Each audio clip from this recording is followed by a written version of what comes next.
Hi guys and welcome back, and welcome to a video I had originally planned to do as a live commentary. Now I want to try and get back into the realm of doing live commentary videos, although I didn't do a massive amount of them back in the day. I kind of still want to get into that realm of doing them, so this was meant to be a sort of warm-up for me doing them. It took me a very long time to save up the renown to be able to do this on Rainbow Six Siege to get those 25 alpha packs, because I've been splitting my time so heavily between playing, well I say splitting my time, I've been playing on the PC, not on the PS4, and although I've got everything unlocked on the PS4, so all my renown could go towards something like this, on the PC I don't have anything unlocked. I didn't have any of the base operators, although I had the year 1 and year 2 DLC operators unlocked with the deal that I've got on. Also, that said, if you haven't got Rainbow Six Siege on the PC, there is currently until the 20th a 50% off on Steam. So it's probably the best time to go and get it. And there's also a free weekend this weekend, so hop on and have a go if you do fancy playing Rainbow Six Siege and want to give it a go. But anyway, that's a little bit off topic. It took me a long time to save up because I've been unlocking all those base operators and all the attachments for every single operator, and it ends up being quite an expensive procedure. I've now got about 10,000 renowned, I think, saved up again, so I'm going to be angling to try and do another 25 alpha packs that I can save up towards on the PC, and I'll do a live pack opening on that. And hopefully I might even get a little bit more lucky and get some get some legendaries, because I didn't manage to get any of those. I got some awesome epics on this version, but anyway, that's enough about that. Alright, let's move over to the main body of what I'd want to talk about today, and why I changed this video from a live reaction of my 25 alpha pack openings over to a pre-recorded video. And that is because I wanted to talk about the loot crate system in games in general at the moment, and why I think it's actually a really good idea that we have moved over to this. However, there are obviously some negatives to it, and obviously I want to talk about a good system and a bad system. Right, so starting out with why I think it's a great system. Originally, or previously, or not even previously, we still currently have it with games like Call of Duty World War II and Battlefield 1. We have DLC, or paid DLC. You have to buy a season pass to be able to get the DLC. Now, it's a good way for developers to be able to drum up some money so they can afford to keep the continued development and support the game, so they can keep patching it, making sure that people aren't hacking in it. Now, this is incredibly important for the life cycle of a game. Without stuff like this, games will die off very quickly, because people have short attention spans. Without new shiny things to look at, people will move on to something newer and better, or something which has the extra content that keeps continuously coming out for video games. So that said, it was hidden behind these paywalls. Now, this isn't necessarily a massive issue for a lot of players. People are quite happy to spend that extra bit of money to get more and more content for a game. However, it is quite divisive, because although there are those people that are quite happy to do that, there's an awful lot of people who don't want to do that as well. So you've got a very split community. And the problem that having a split community is that the majority of casual players, or the mass of people, will tend to play on the base version of the game. The mass people won't have this paid DLC. The keen players will, which means that in those lobbies where you're playing those new maps, they tend to be keener players, which obviously, well, not always, but it's not 100% descriptive of this, but usually if they're keener players and they've gone to the extent of paying more money for their game, they're going to be slightly better players, which means that those lobbies become, I had to say, a little bit sweatier and a little bit more tryhardy, which means that you're not going to get anything special. It's not, yes, it'll be a more competitive experience, but in games like Call of Duty, you don't necessarily always want a competitive experience. It's quite fun to pub stomp. So those people that were they've spent all this money on their paid DLC, barely play their paid DLC because they want to go and play with the general populace and the people who aren't so keen on the game or aren't so good, so they're able to do that bit of pub stomping, which subsequently means that these maps die. And some of them are brilliant. For example, on Battlefield 1, I loved Fort de Vaux. I think it's Fort de Vaux, the big French underground fortress thing. I thought that was a brilliant map. It was great fun. It was something we hadn't really seen before in Battlefield 1. It was a bit more close quarters, completely infantry focused. It was incredible. Though, I mean, we're 4 or 5 months down the line from that release. I can't remember exactly when it was. It was a while back, but since the release of that, you now look at and go on Battlefield 1 and try and find a lobby searching those game modes or that map, and they're pretty few and far between. No one tends to be on them because the majority of the player base, the casual player base, are all on the original vanilla version of the game, which means that these maps are just being completely unused. No one wants to play on them. Although they're brilliant maps, they just get completely forgotten about because no one really wants to play on them because they want to play with everyone else. And that is a huge problem in the game. And that is why I think the alpha pack system, or not alpha pack specifically, but a loot crate system is such a brilliant concept for something being added into a game. I think it's a really cool idea because it means that it doesn't divide the player base.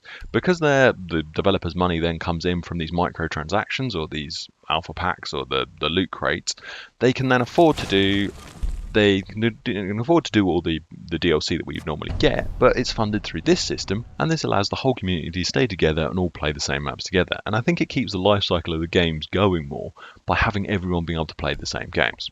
Now, this has gone a little awry in a few games. Star Wars Battlefront 2 is obviously a main one at the moment, and there's a few older Call of Duties that had the same system, which implies this pay-to-win system. Although it doesn't gain you a massive advantage, it's not sort of game-breaking that if you drop a couple £100 on the game for alpha packs, if you've got that free cash available to you, you just have a massive advantage. It gives you small little attribute bonuses.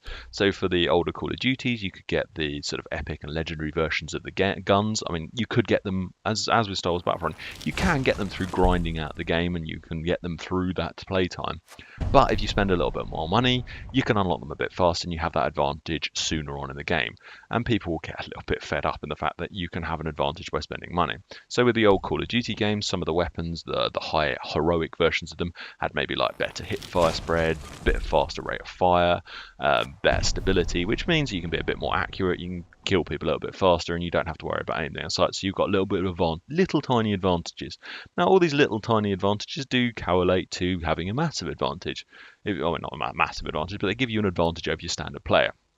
And I don't think that should ever be a system that should ever be in place. It's something that you can buy skill, in essence. It's not really, I mean, none of these systems are going to be a massive advantage, but it's a little tweaks. So a good player with these little tweaks is then much better than your standard player. And I just don't like that whole mentality of why you'd put something like that in place. I think the system that like Overwatch and Rainbow Six Siege have got in place are so much better. I don't quite so much enjoy the Overwatch system, purely for the fact that if you select a skin that you want, you've found that one skin that you really like. The only way of getting this is through the loot crate system. You can't buy the skin directly. You have to keep buying these loot crate systems, and you have to rely on RNG to give you this skin. There is a possibility that you could spend a couple £100 and not get the skin you were desiring. You can get duplicates, or you get everything else in the game. Now, I don't 100% like that system because it bases it purely on it's almost like gambling. You're sort of paying this money and hoping that you'll get something good out of it. I do, however, much prefer, though that said, you can get these out. You get the loot crates through playing the game, and that's a good system. If you get them for playing their game, that's great. I much prefer the way that Rainbow Six Siege have done it. I think it's the best system out there. Because you can't buy any of the crates directly, and there are some unique items in them.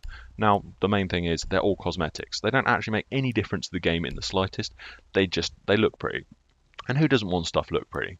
I mean, originally when I started playing Rainbow Six, I was like, why would you want to buy these camos, and why would you want these charms and this headgear and stuff? After a couple hundred hours of playing it, was like, I really want that headgear now. That skin looks incredible. Although it doesn't really make any difference to the game in the slightest, it kind of like, that looks good. I want that. And it makes you stand out a little bit more. Wow, that skin looks really cool. Oh, that victory animation's cool. Things like that. They're great fun to add into the game. And I think that system is so much better. But as I say, the Rainbow Six Siege system is the best because you don't actually have to buy the alpha packs. Or you can't physically buy the alpha packs. You have to earn your renowned or the ability to get an alpha pack through the game. Every time you win a game, you get a small little addition to your wheel, and you can have a higher chance of winning a alpha pack, which is a great way of doing it. On top of this, you can buy them with renown like I did here, but it takes you a while to save up the renown. You can obviously influence the amount of renown you can earn by getting boosters, which you can spend money on, but it doesn't mean that you have to spend this money to be able to get these things. And I think that's such a good way of doing it.